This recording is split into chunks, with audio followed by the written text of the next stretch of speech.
Bonjour les initiés, c'est Mickaël, je suis de retour pour vous donner quelques infos et anecdotes culturelles, avec aujourd'hui au programme une exposition égyptienne au Louvre exceptionnelle, le retour d'un prince à New York, et notre héros national Thomas Pesquet devient commandant. Allez, c'est parti pour le générique.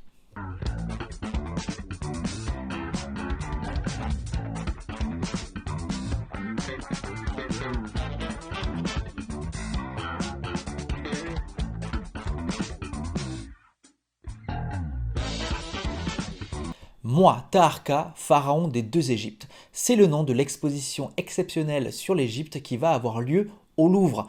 Mais d'abord, un petit rappel historique. Au 8e siècle avant Jésus-Christ, en Nubie, un royaume s'organise autour de sa capitale Napata. Vers 730 avant Jésus-Christ, le souverain Pianki entreprend de conquérir l'Égypte et inaugure la dynastie des pharaons Koushites. Ses successeurs, pharaons de la 25e dynastie, régneront durant plus de 50 ans sur un royaume s'étendant du delta du Nil jusqu'au confluent du Nil Blanc et du Nil Bleu. Le plus connu d'entre eux est sans conteste Taharqa. Et c'est ce sujet que l'exposition Moi Taharqa, pharaon des deux terres, prévue au musée du Louvre, va mettre en lumière. Statues et autres œuvres vous attendront pour vous immerger au cœur d'une histoire vieille de plusieurs millénaires. L'exposition devait avoir lieu d'octobre 2021 à février 2022, cependant elle a été décalée en 2022 sans que la date précise soit publiée pour l'instant. Et oui, je sais, la culture est mise à rude épreuve en ce moment, mais il ne faut rien lâcher, puisque de toute manière la culture est éternelle, et cette exposition le prouve.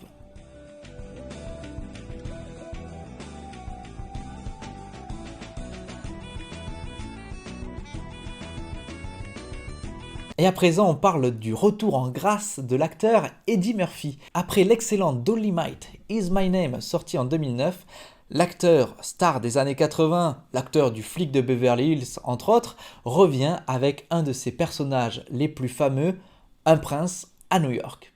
Qu'est-ce qui te ramène dans le coin, Mufasa? Je viens de découvrir que j'ai probablement un fils dans ce pays. 33 ans après le premier film, Eddie Murphy revient avec un scénario simple et efficace qui s'avère être l'écrin parfait pour remettre en lumière l'étendue du talent de l'acteur.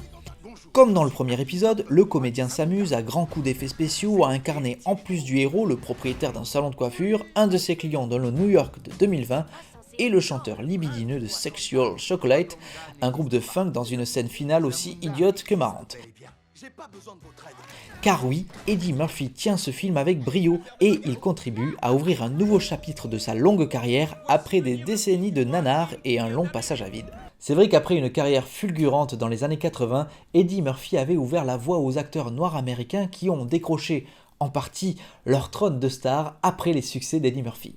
Et c'est un vrai bonheur de le retrouver au sommet de sa forme. Et venez Circoncision cérémonielle. amener la machette royale. La machette. Ils vont tailler ton outil, mon neveu.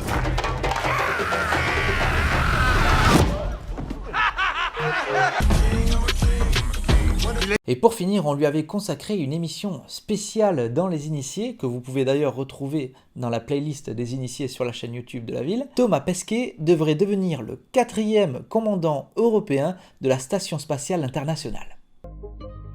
Et oui, il se dit fier de recevoir cet honneur. Si tout se passe comme prévu, il sera le premier commandant français de l'USS, après les astronautes de l'ESA Franck Devine, Alexandra Gerst et Luca Parmitano. Le commandant de la station est en quelque sorte le capitaine du vaisseau. Bien sûr, la majorité des décisions sont prises par le centre de contrôle en collaboration avec l'équipage, mais le commandant est la voix des astronautes en orbite. Et s'il faut faire des choix rapidement, en cas d'urgence par exemple, c'est aussi le rôle du commandant. Il doit décoller dans une navette SpaceX pendant le mois d'avril.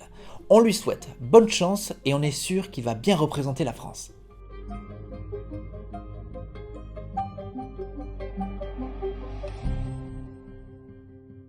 Saviez-vous que l'Arc de Triomphe devait être un éléphant ?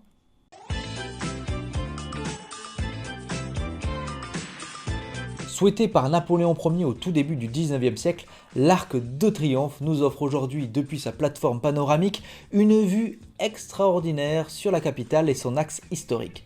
Et pourtant, ce grand édifice érigé à partir de 1806 en hommage à la grande armée du Premier Empire n'aurait jamais dû voir le jour sous cette forme. Et à l'époque, l'empereur et ses conseillers vont rivaliser d'originalité pour ériger ce monument post-révolutionnaire.